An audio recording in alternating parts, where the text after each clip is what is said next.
Today, welcome to Christian Thought, or better yet, Christian Thinking, CRST 151. In today's lecture, we're going to try to answer the question, how can Christians believe in God when science has proven that God does not exist? So, lots of people no longer believe in God, and science has been one of the things that has caused them to question whether they can believe that God is real. So we're going to try to answer that question today. We'll have to ask a couple of questions before we get to the main part, though. So just hold on and see if you can learn from this. Okay, let's get started. First of all, if you say God doesn't exist, well, first of all, we need to have some kind of definition. I mean, different people mean different things by God, right? It's not all the same thing. So you have to define what you mean when you say that something doesn't exist. For example, Yakub says dragons do not exist, but what is Yakub's definition of a dragon? Look at these ugly creatures. They're called Komodo dragons. And look at how big that deer is, and look at how big they are. They are very, very dangerous animals. Don't ever kiss a Komodo dragon. It's like rule number 37 in science textbooks. Don't kiss a Komodo dragon because they will eat you. Actually, they bite you. You get really sick really fast, and you die, and then they eat you.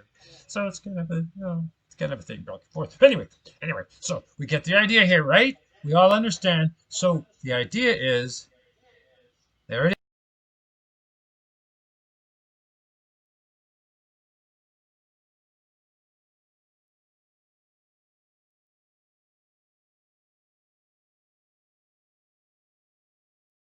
Okay, I got it. Jakub says, no, I mean a creature with wings that flies and breathes fire and something like a dinosaur. Oh, okay. So if someone says dragons don't exist, we need to know what they mean by dragon because it could be a Komodo dragon, which they do exist and they're very dangerous, okay?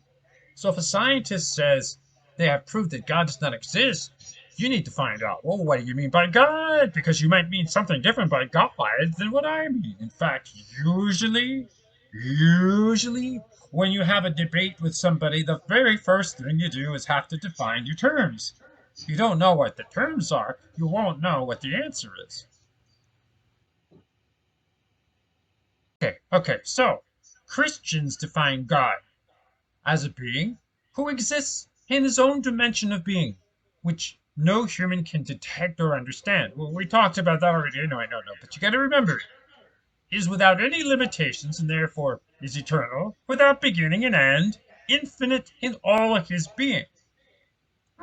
Is completely good, perfectly loving, and personal, created all that exists, including time, space, natural laws, and all physical and spiritual reality, holds all reality in our universe by his own will and power. So when someone says God doesn't exist, you have to say, well, which God do you mean?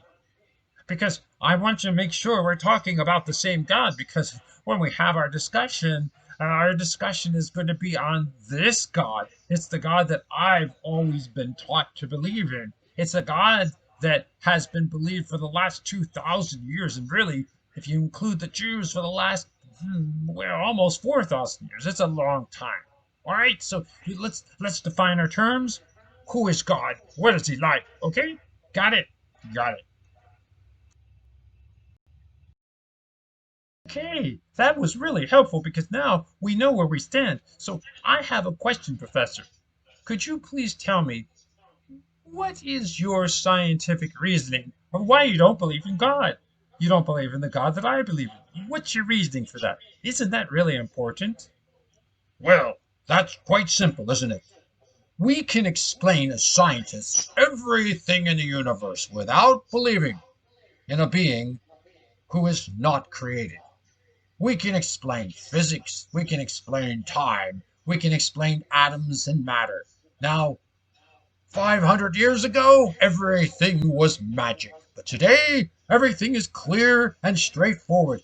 We don't need religion anymore, and we don't need to believe in God. We've figured it all out ourselves through science. Oh, okay. Well, I guess I'm just a little confused. What's confusing me is how can your ability to explain everything prove that there is no being who is not created? I guess I don't see. Well, what's your point? I mean, science can't prove that something does not exist by proving that, well, everything else does exist and why it exists. Okay, that's fine, but that doesn't prove that God doesn't exist. I mean, how I don't get your logic there, right? I mean, if you're really proving that God doesn't exist by saying, well, we can prove why all of these, how life comes from one place to another, and how there's the Heisenberg uncertainty principle and all of those things. Well, yeah, that's great. It's great. You can prove all of that. I just don't get how you can prove that God doesn't exist. I mean, how do you know that God didn't use those things as a means to create? Maybe God created gravity, right? And then after God created gravity, God said, well, because I've created gravity, I'll use that gravity as a part of my way of making the world. I don't know. I have some bad news for you, sir. You're giving me a philosophical argument, I think, because scientifically you cannot prove that God doesn't exist by saying that we know how everything else does exist.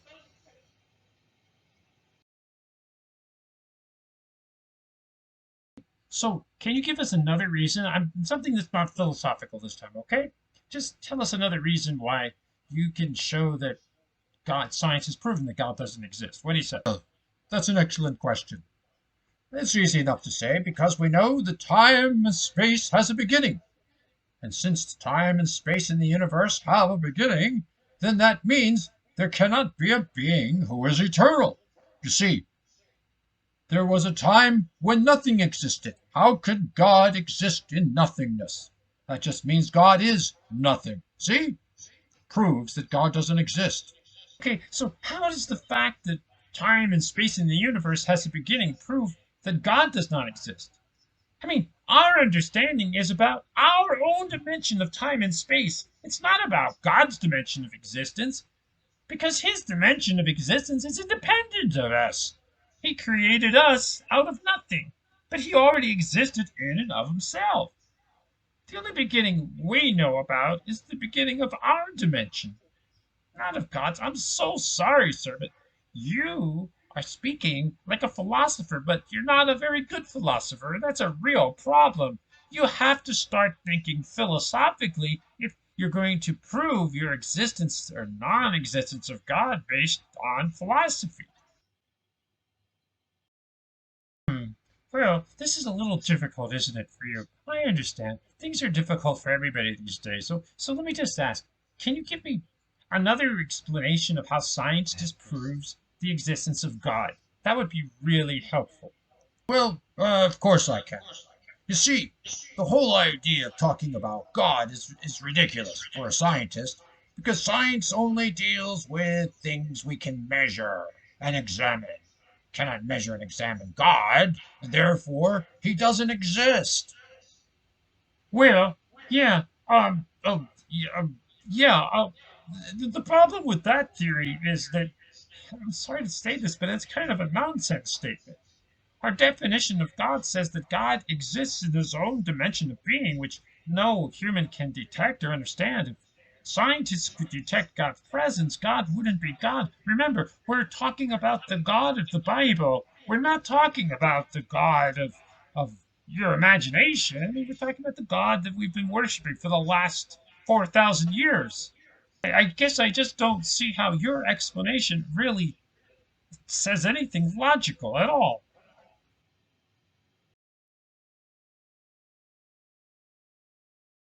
I just have the weirdest feeling, Professor, that really there's a different reason why you don't believe in God. First of all, I do understand that last one because you have to do your measuring based upon what you can measure. And if you can't measure God, it's a lot harder to do science. So that makes perfect sense. So in a way, you are really limited in what you could do as a scientist because there could be a God and he could have created the universe and but you wouldn't be able to measure that, or you wouldn't be able to investigate that, could you? Because, well, you just deal with what you can measure, and God's not measurable. So you have a problem that everybody has. I understand that.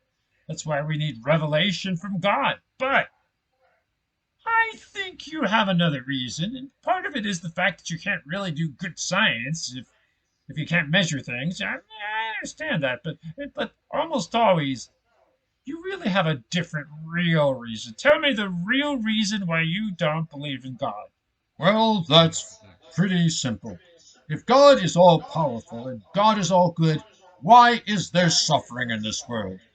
This proves there's no God. There is so much suffering that's going on, and don't tell me there isn't, because it is. It's terrible. Babies die, children get sick, there's plagues, animals suffer. There is so much death and deprivation in all of this world. Starvation, disasters, earthquakes, tidal waves.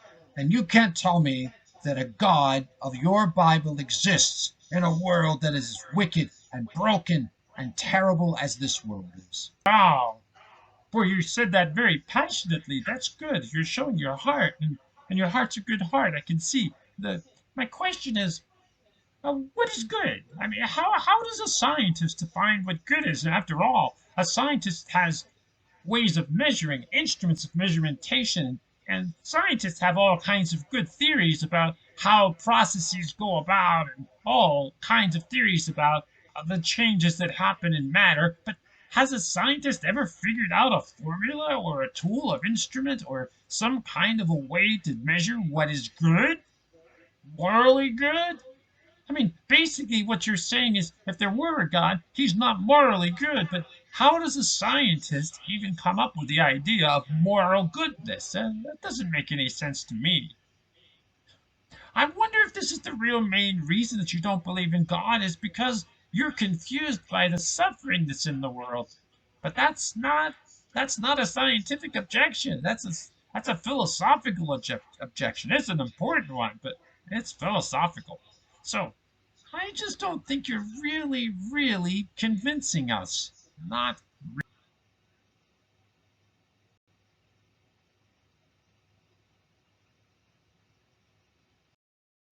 scientists really don't like philosophy. I'm sure some do, but a lot of scientists really don't have much respect for philosophy these days.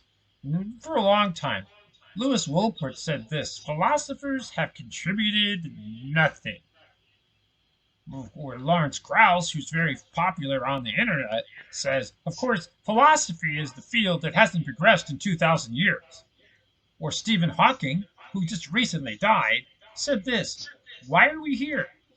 Where do we come from traditionally? These are questions for philosophy, but philosophy is dead. Philosophers have not kept up with modern developments in science, particularly physics. Now, with Stephen Hawking, actually, that's a little ironic because Stephen Hawking said that he believed that something could come out of nothing, which of course is philosophically and scientifically completely not true. So there's a general prejudice against philosophy among scientists, but in the end, the irony is that scientists are really basing their disbelief in God and their belief in materialism on philosophy. But their philosophy isn't a carefully thought out philosophy. They're not using logic, they're just using what everybody else says because they're too busy making amazing discoveries and doing all kinds of incredible things. They just don't have time to think, they just believe. There is no God. It makes life easier. As scientists, they really need to do experiments without saying, well, what does God think about this? But there's another part of that. But we'll talk about that another time. But still, if you think about it, it's not easy to be a scientist. But still, even so, to say, oh, well, I don't believe that God exists, but I don't have scientific reasons for it. I really only have philosophical reasons. Well, scientists don't normally say that, but they should, because they do. Well, Albert Einstein disagreed. Einstein said a knowledge of the historic and philosophical background gives that kind of independence from prejudices of its generation, which most scientists are suffering from. And see, that's a problem. They're just, you grow up in a world that has prejudices, and in science, there's a prejudice against God. I mean, there just is. And there's a prejudice against saying that the Bible's true. They're just there. And so it's going to be harder for them to think independently when they're scientists because everybody else agrees, and so they're good people, but they just get confused. Einstein said, a man of science is a poor philosopher, and I think that's generally speaking true. It doesn't have to be true, but it sure has been my experience. So, what does that tell me? It tells me that it's not wrong to be a scientist. Oh, we need scientists. And 90% of the time when scientists are doing their work, they're not worried about the Bible. They're not worried about they're doing things that everybody examines, they measure something. But when they start talking about the mind and the soul, and they start talking about the past, and they start talking about God, well, maybe they're stepping outside of the lab and they're getting into things that maybe they're just not really thinking through carefully enough. They're really smart, but they're also really busy. And so maybe they need to be a little more careful and listen to Albert Einstein. A knowledge of the historic and philosophical background gives that kind of independence from prejudices of his generation from which most scientists are suffering. That's probably pretty good advice. So, does science disprove the Bible? I haven't seen any evidence at all. In fact, I would say that science does not disprove God's existence. It doesn't disprove it, it doesn't prove it. Although there is a lot of very, very, very strong scientific evidence that God does exist. We'll talk about that. Information. That's really the interesting question. Information. Well, we'll talk about that another time. So until the next time, have a great day.